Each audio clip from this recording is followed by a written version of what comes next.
Bienvenidos a Guayaquil, bienvenidos a mi casa. Muchas gracias. Por estos días no resulta fácil tener un cara a cara con el presidente de Ecuador. La crisis de seguridad que vive el país mantiene ocupado al mandatario las 24 horas. A sus 36 años y sin cumplir aún 2 meses en el gobierno, el crimen organizado lo desafió. Ya, presidente, por favor. La ola de violencia que se desató tuvo su máxima expresión cuando un grupo armado mostró su fuerza tomándose el canal público de la televisión.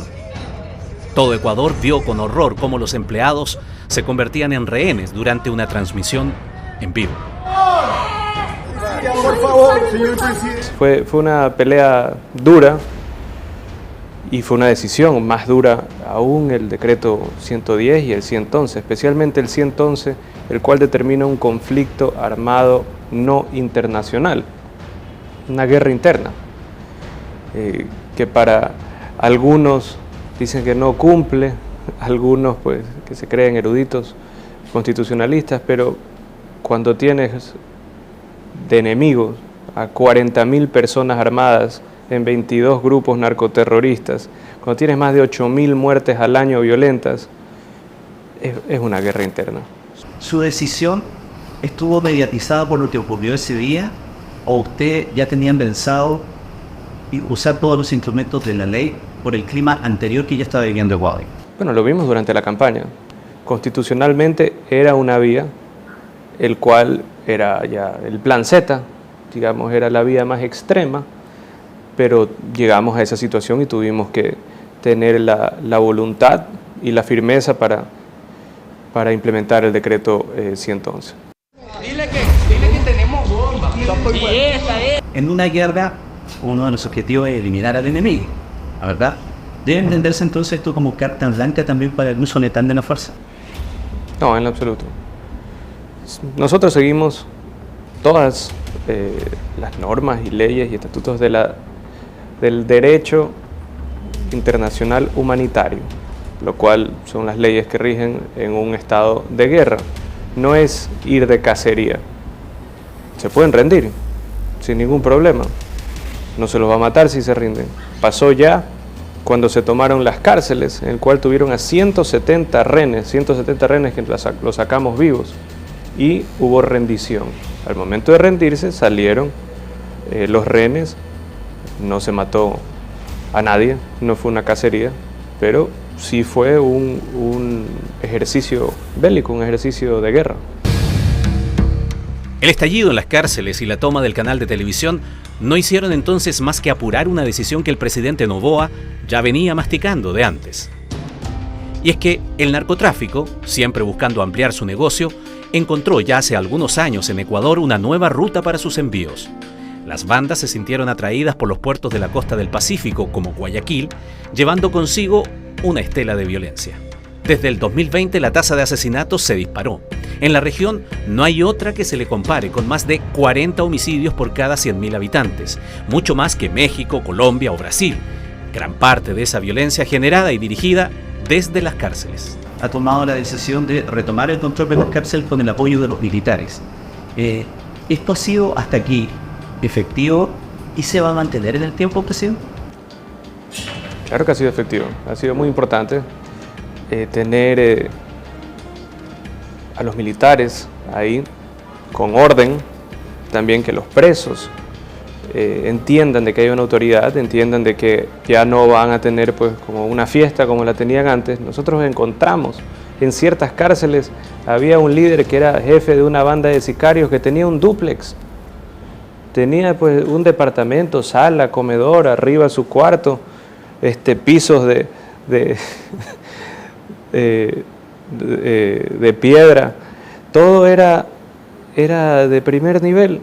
Alguien que estaba adentro por extorsión, por asesinato y controlaba a sicarios. Eso no podemos permitir. ¿Cómo pudo ser posible que se llegara a ese punto?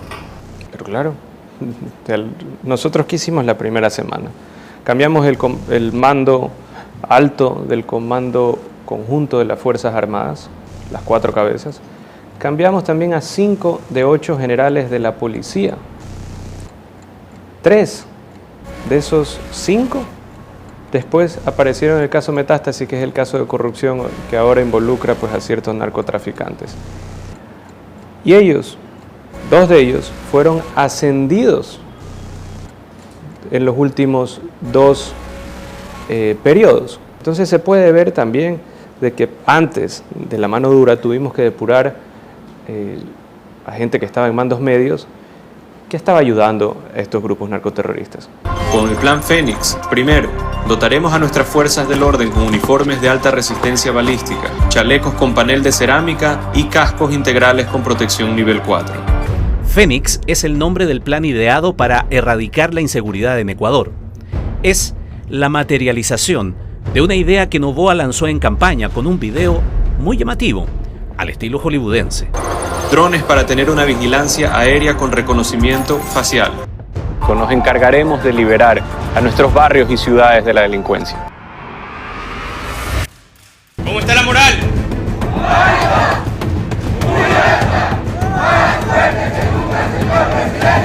Aprovechando de pasar revista a los militares que participan en esta tarea, el gobierno entregó las primeras cifras de su plan.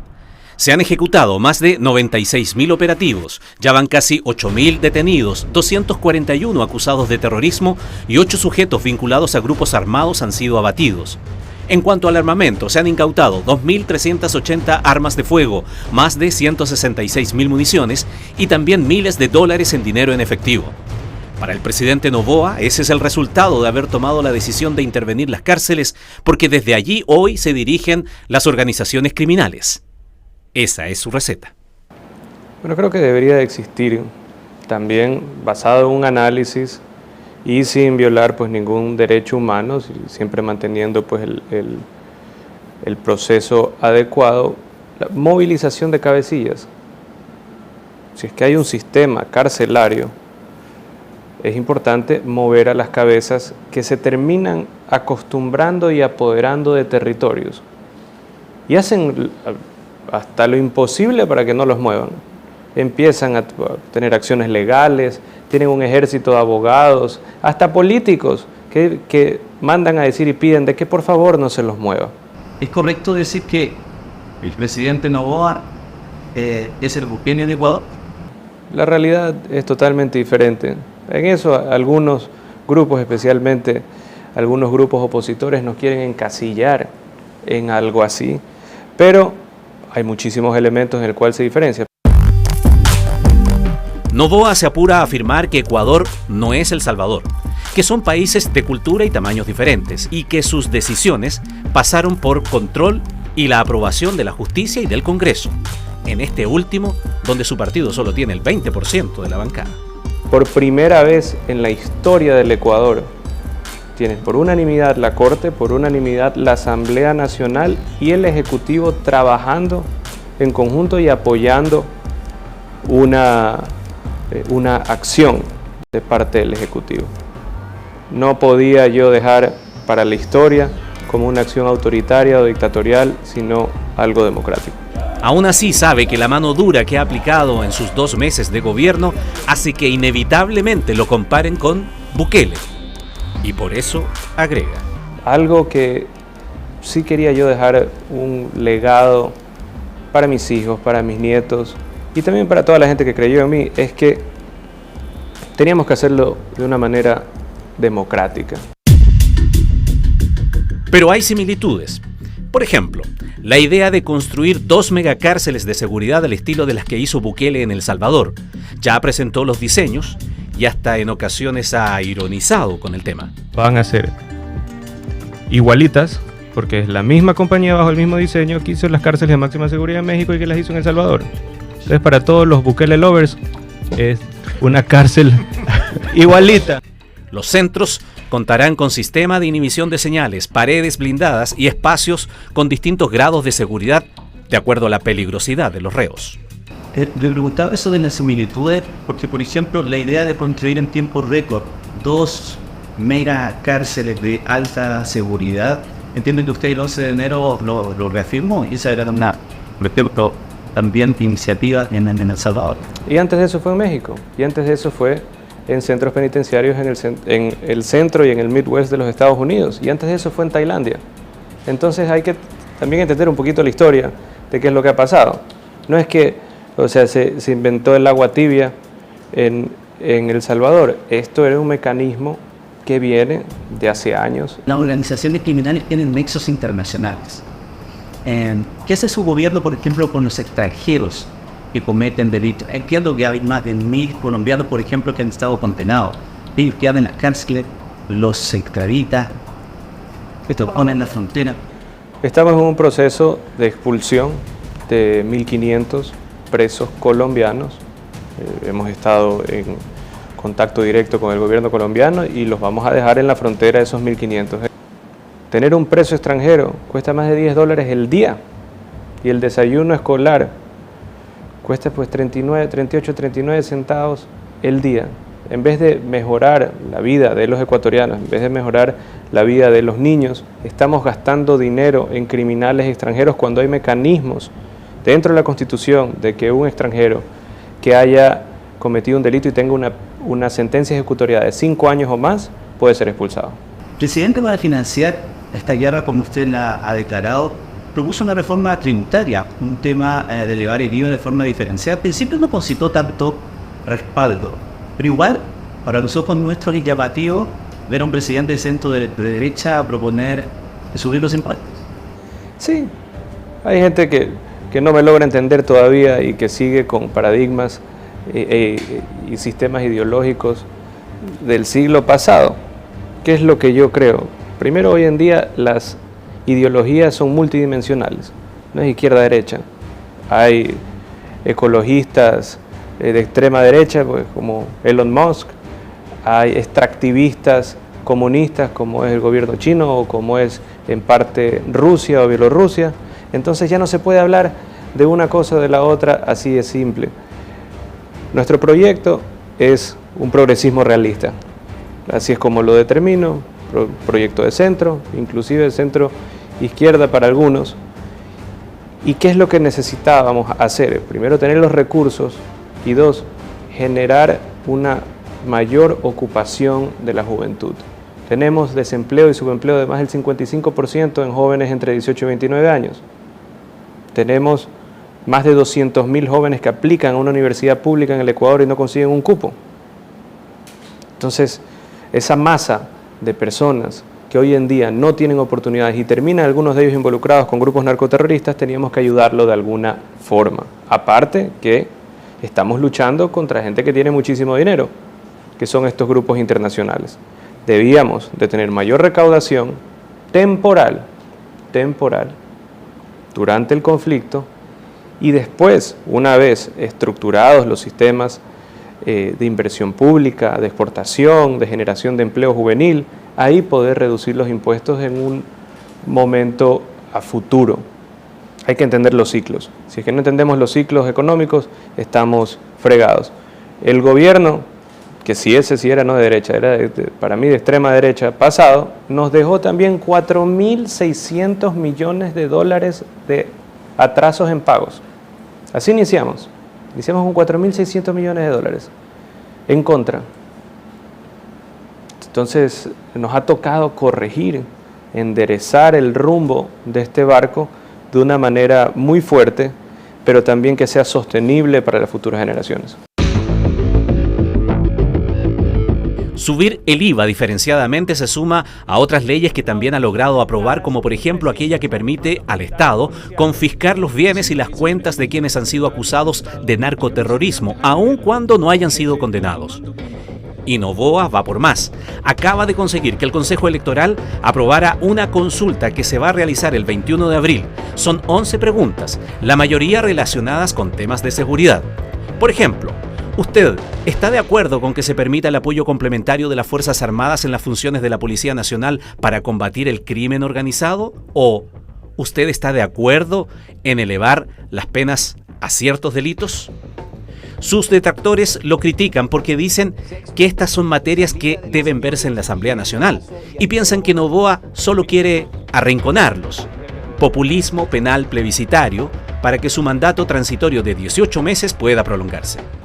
Esto acá no es simplemente un concurso de popularidad, pero hacer las cosas bien, capaz te da popularidad. Es al revés. Y eso es lo que estamos buscando hacer las cosas bien. La militarización del país y los operativos en marcha han hecho que los delitos hayan disminuido. Los penales siguen en control de los militares, salvo uno que recién fue entregado. Se supone que ya pacificado al organismo encargado de las cárceles, pero, mientras tanto, la población debe soportar 5 horas de toque de queda al día. Presidente, usted tiene 18 meses de mandato. ¿Cuánto va a durar la guerra? ¿Esos 18 meses? No lo sé, quisiera que se acabe mañana. No me gusta estar en guerra, me gusta estar en paz, me gusta estar viendo un país que esté en desarrollo, reducir las cifras de desempleo, generar progreso, generar inversión. Eso es lo que estamos buscando, pero debemos de limpiar lo que está podrido antes de eso. Por eso me molesta que hayan organizaciones que presentan recursos en los tribunales y que señalan que los militares cometen excesos en las cárceles, producto del control que están teniendo sobre ellas. ¿Le molesta eso? Toda democracia, pues, existen esas opciones. Lo que sí parece extraño muchas veces es que ciertas organizaciones o ciertos abogados pues declaran cero el impuesto de la renta, pero andan en carros de $200.000.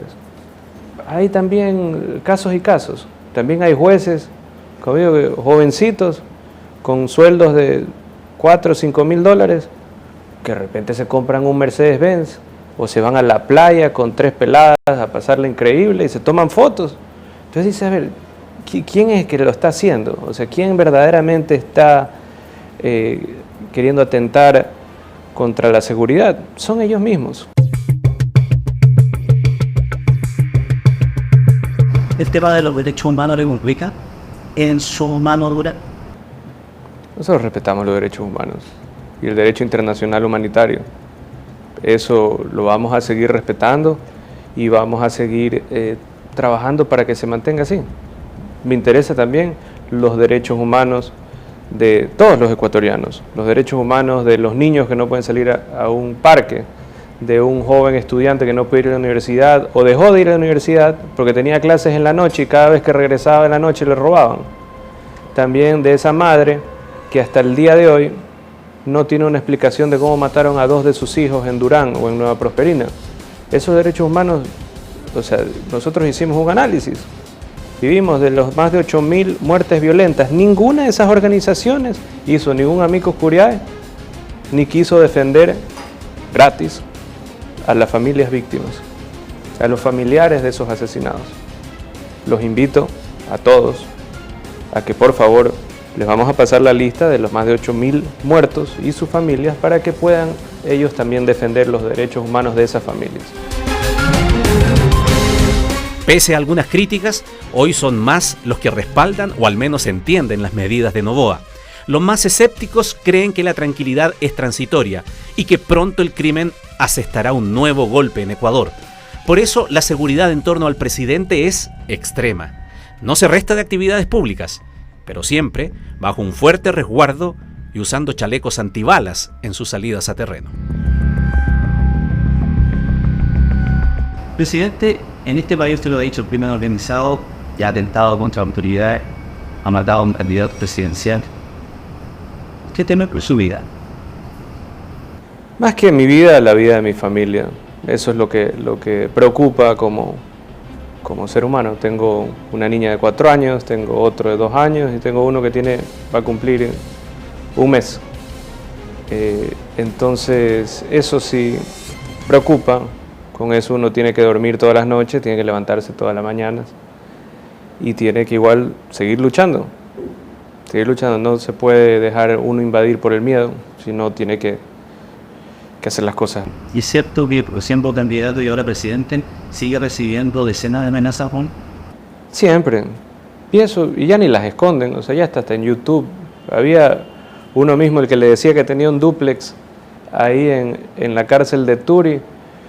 Hizo un video insultándome, pues ya hasta mi tatarabuela la fue insultando ahí, diciendo que iba a matar a todo el mundo. 3 días después era vestido con una camisa blanca, peinado, parecía pues una propaganda, y diciendo que hay que respetar el Tratado de Ginebra.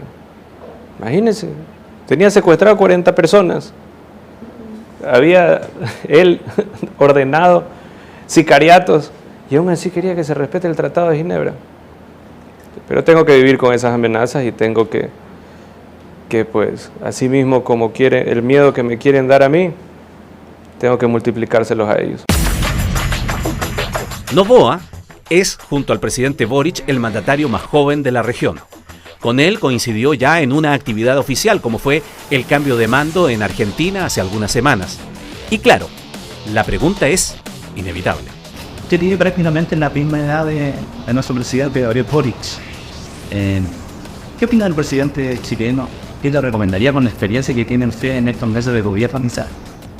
Sí, lo conozco, tengo una buena relación con Boric. ¿Qué le recomiendo?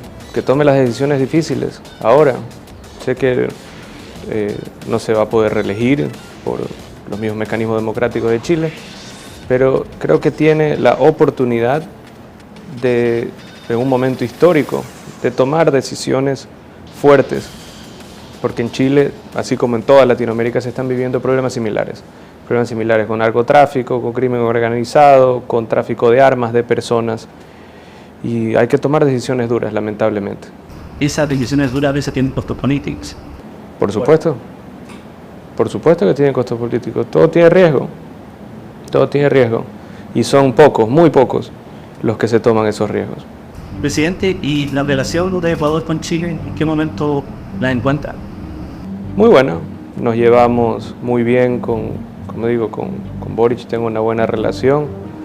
Mi secretario de Comunicación fue embajador en Chile, Roberto Izurieta, que está, pues, digamos, reescribiendo los libros de comunicación política con este cambio generacional, y estoy muy contento por la relación que tenemos. Y finalmente, en parte del éxito chileno, presidente, ha estado relacionado con el fomento de la industria minera, tenemos muchos ingresos por ese concepto. ¿Usted piensa impulsar la minería en Ecuador también para que tenga un gran potencial, porque recursos tienen? Sí, y creo que debería de existir una directa correlación, asimismo, con las poblaciones de las zonas mineras. Creo en la explotación responsable minera, así mismo como en la protección del medio ambiente, pero la gente necesita ver también el beneficio. El problema que ha pasado en este país es que de repente se hace algo, o explotación minera o petrolera o algún tipo de negocio, y la sociedad no lo ve. El que está en el pueblo cerca de la mina no lo ve, no tiene mejor educación en algunos casos no tiene mejores servicios, y empiezan a desconfiar del Estado. Entonces eso sí quisiera que en el Ecuador exista, que así mismo como hay explotación, que exista algún beneficio, capacitación para los jóvenes, programas de financiamiento para mujeres emprendedoras, madres solteras, muchísimas madres solteras que hoy en día en el Ecuador no son sujetas a crédito, y las que son sujetas a crédito tienen un 30% menos de probabilidad de conseguir un crédito, y si es que se lo dan, 2 puntos de interés más altos.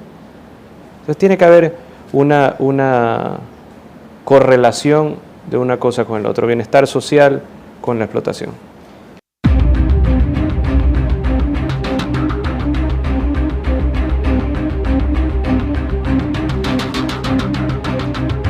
Sentado en el sillón del presidente, ¿usted siente el peso de la historia? O sea, tengo ya varios pesos encima, pero los he podido cargar, he podido hacer sentadillas incluso con ese peso, y seguiremos trabajando. Muchas gracias, presidente, por recibir a Reyes. Gracias.